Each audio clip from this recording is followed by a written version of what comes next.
नमस्कार दोस्तों, मैं आज आप लोगों के लिए लेके आया हूँ कि एमपीपीएससी 2021 सिविल इंजीनियरिंग की तैयारी कैसे करें। तो हम इस बारे में डिस्कस करने से पहले मैं अपने बारे में बताना चाहूँगा। मेरा नाम पवन डावर है और मैं मध्य प्रदेश लोक निर्माण विभाग में असिस्टेंट इंजीनियर के पद पर कार्यरत हूँ। मेरा सिलेक्शन 2017 पीएससी के थ्रू हुआ है और मेरे कुछ साथी हैं और मेरे कुछ जूनियर्स हैं जिन्होंने सिविल इंजीनियरिंग कर रखी है और वर्तमान में एमपीपीएससी 2021 की तैयारी कर रहे हैं। तो उन्होंने मेरे से पूछा कि आपको क्या क्या समस्याएं और कैसे आपने पढ़ा और हमें क्या पढ़ना चाहिए, क्या नहीं पढ़ना चाहिए, कैसे तैयारी करना चाहिए ताकि हमारा सिलेक्शन हो सके या सिलेक्शन की ओर एक कदम आगे बढ़ सके। तो मेरे को लगा, उनको मैंने जब बताया तो मुझे लगा कि मुझे भी यूट्यूब पे अपना एक वीडियो बनाना चाहिए और शेयर करना चाहिए ताकि उसको ज़्यादा से ज़्यादा लोग देख सकें और जिनको समस्या आ रही है पीएससी एमपीपीएससी 2021 की तैयारी करने में, तो वो लोग भी उनको भी फ़ायदा मिल सके। तो इसीलिए जब मैं उनसे बताया तो मैं आपको बताना चाहूँगा कि मैंने क्या क्या फेस किया और कैसे मैंने तैयारी करी। तो बात करते हैं हम कि मैंने 2013 में बरकतुल्ला यूनिवर्सिटी से BE करी और 2013 में ही मेरा सिलेक्शन स्वास्थ्य विभाग में नेशनल हेल्थ मिशन के तहत सब इंजीनियर के रूप में हुआ था और मैंने 3 साल स्वास्थ्य विभाग में श्योपुर में अपनी सेवाएं दी, जहाँ पे स्वास्थ्य की जो बिल्डिंगें होती है जैसे जिला अस्पताल, सिविल अस्पताल, सामुदायिक स्वास्थ्य केंद्र, प्राथमिक स्वास्थ्य केंद्र, उप स्वास्थ्य केंद्र, उनका निर्माण करवाया। उसके बाद 2003 साल करने के बाद मैंने वो जॉब छोड़ दी और व्यापम के थ्रू मैंने फिर से एग्ज़ाम दी, जिसके तहत मेरा चयन मध्य प्रदेश ग्रामीण सड़क विकास प्राधिकरण में हो गया और मेरी पहली पदस्थापना अलीराजपुर में हुई। वहाँ पे मैंने 1 साल काम किया और मध्य प्रदेश ग्रामीण सड़क विकास प्राधिकरण का काम था कि जो ग्रामीण क्षेत्र में रोडों का निर्माण करना। उसके बाद 2017 की जो पीएससी हुई थी उसको मैंने दी थी और मेंस भी दिया था। मेरा पेपर बिगड़ गया था, लेकिन जब रिजल्ट आया तो खुशखबरी आई और मेरा मेंस निकल गया। फिर मैंने इंटरव्यू की तैयारी जॉब के साथ ही करी और फिर मेरा इंटरव्यू भी निकल गया और अच्छी रैंक आई तो मुझे मध्य प्रदेश लोक निर्माण विभाग में मेरा चयन हो गया और आज मैं मध्य प्रदेश लोक निर्माण विभाग के सेतु विभाग में असिस्टेंट इंजीनियर के पद पर कार्यरत हूँ। तो क्या क्या समस्याएं, क्या क्या मैंने उपाय करे जिससे मेरा सिलेक्शन हो पाए, तो मैं बताना चाहूँगा कि सही डायरेक्शन में एक तैयारी होनी चाहिए कि आपको क्या पढ़ना है, क्या नहीं पढ़ना है और कितना पढ़ना है और कैसे पढ़ना है, कब पढ़ना है। तो बहुत सारे 18 घंटे पढ़ाई करते हैं, तो जरूरी नहीं है कि आप 18 घंटे ही पढ़ें, 6 घंटे पे पढ़ के भी एग्ज़ाम निकाल सकते हैं। लेकिन जब भी आप पढ़े तो आपका दिमाग शांत होना चाहिए और अब जो भी पढ़े वो आपको याद होना चाहिए। वो तभी याद होगा ना कि जब आपका दिमाग खाली होगा। दूसरा, उचित डायरेक्शन में पढ़े। आपको आपका जो लिटरेचर है वो बहुत इंपॉर्टेंट करता है कि कौन से राइटर्स की बुक्स लें, कौन से राइटर्स की बुक्स। वैसे राइटर तो सभी अच्छे हैं, लेकिन कुछ राइटर्स की जो लैंग्वेज होती है वो इजी होती है, कुछ राइटर्स की जो लैंग्वेज रहती है वो बाकी टफ रहते हैं। तो हर बच्चे का IQ लेवल एक जैसा नहीं होता है, तो उसके लिए आप बुकों को भी ले सकते हैं। खास करके मुझे जो अच्छी बुक लगी वो अपनी BC पूर्णिमा की अच्छी लगी, कृष्णा एंड राजू की RCC अच्छी लगी। इस प्रकार के आप बुक्स जो हैं वो प्रेफर कर सकते हैं और उससे तैयारी कर सकते हैं।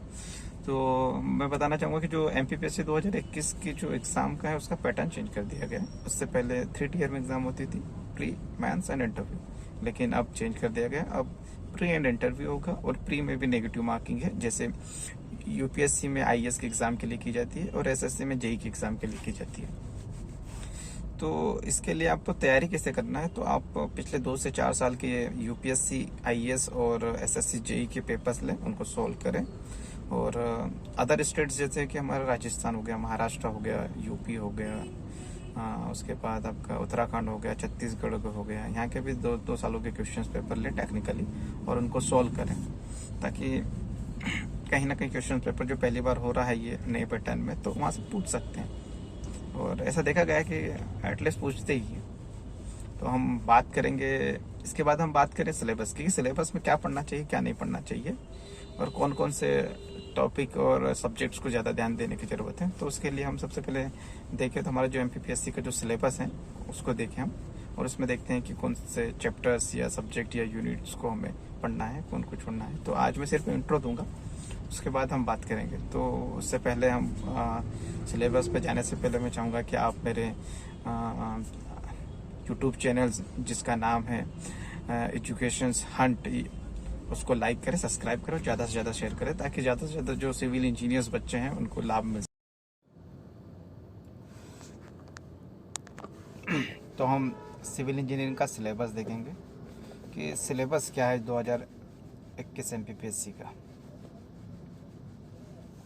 तो हम देखते हैं इसमें यूनिट 1 में स्ट्रक्चर एनालिसिस है, यूनिट 2 में स्टील स्ट्रक्चर डिज़ाइन है, यूनिट 3 में रेनफोर्स कंक्रीट डिज़ाइन है, यूनिट 4 में कंस्ट्रक्शन प्लानिंग एंड मैनेजमेंट है, यूनिट 5 में एनवायरमेंटल इंजीनियरिंग है, यूनिट 6 में हम देखें तो वाटर रिसोर्स इंजीनियरिंग है, unit 7 fluid mechanics, unit 8 railway engineering, unit 9 highways and airports, unit 10 Jio technical engineering. तो कुल मिला के 10 यूनिट्स दे रखी है MPPSC 2021 सिविल इंजीनियरिंग के एग्ज़ाम में।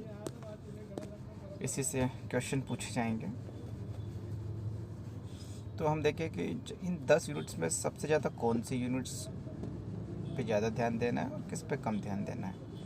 तो हम सबसे ज़्यादा जिस यूनिट्स पे ध्यान देना है उसका हम डिसेंडिंग ऑर्डर में देखते हैं। तो जो सबसे ज़्यादा हमें ध्यान देना है वो है जियो टेक्निकल इंजीनियरिंग पहले नंबर पे। जियो technical engineering her point of view से बहुत ही इम्पोर्टेंट है। उसके बाद जो सेकंड पे हमें ध्यान देना है वो हमारा है एनवायरमेंटल इंजीनियरिंग। इसमें waste water and water supply हम देखते हैं कि हर एग्ज़ाम में BOD CODs या वाटर डिमांड से 2-3 क्वेश्चन तो पूछे ही जाते हैं। थर्ड नंबर पे हमें देना है वाटर रिसोर्स इंजीनियरिंग पे, जिसमें इरिगेशन एंड हाइड्रोलॉजीज है, तो दोनों को हमें इक्वली ध्यान देना है। उसके बाद जो हमें ध्यान देना है वो हमारा है reinforce concrete design. Reinforce concrete design में के साथ साथ हमें बिल्डिंग मटेरियल्स पे भी विशेष ध्यान देना है, और RCC का एक कोड होता है IS 456-2000, उसको भी विशेष करके पढ़ना है। उसके बाद हमें कंस्ट्रक्शन प्लानिंग एंड मैनेजमेंट, आज के समय में बहुत ज़्यादा इसका महत्व है। कोई भी प्रोजेक्ट ले लो उसमें कंस्ट्रक्शन प्लानिंग एंड मैनेजमेंट का बहुत ज़्यादा इम्पोर्टेंस है। उसके बाद अब हाईवेज एंड एयरपोर्ट्स लेंगे। हाईवेज एंड एयरपोर्ट्स के बाद अब रेलवे इंजीनियरिंग को लेंगे। रेलवे इंजीनियरिंग के बाद अब स्ट्रक्चर एनालिसिस, स्ट्रक्चर एनालिसिस के बाद अब स्टील स्ट्रक्चर डिज़ाइन, और स्ट्रक्चर डिज़ाइन के टॉपिक के पढ़ने के साथ साथ आपको स्टील कोड जो IS 800 के नाम से मार्केट में मिलता है उसको पढ़ना है। और लास्ट में जो आपको पढ़ना है वो आपका है फ्लूइड मैकेनिक्स। तो ये हमारे यूनिट्स हैं कि कौन से यूनिट्स को ज़्यादा पढ़ना है, ज़्यादा ध्यान देना है, कौन सी यूनिट्स पे हमें कम ध्यान देना है एग्ज़ाम पॉइंट ऑफ व्यू से। क्योंकि आप कोई से भी स्टेट्स की या फिर संघ लोक सेवा आयोग की एग्ज़ाम ले लें हम, तो उसमें आप देखेंगे कि इन टॉपिक कौन से जो मैंने बताए इनसे ही ज़्यादा क्वेश्चन पूछे गए हैं।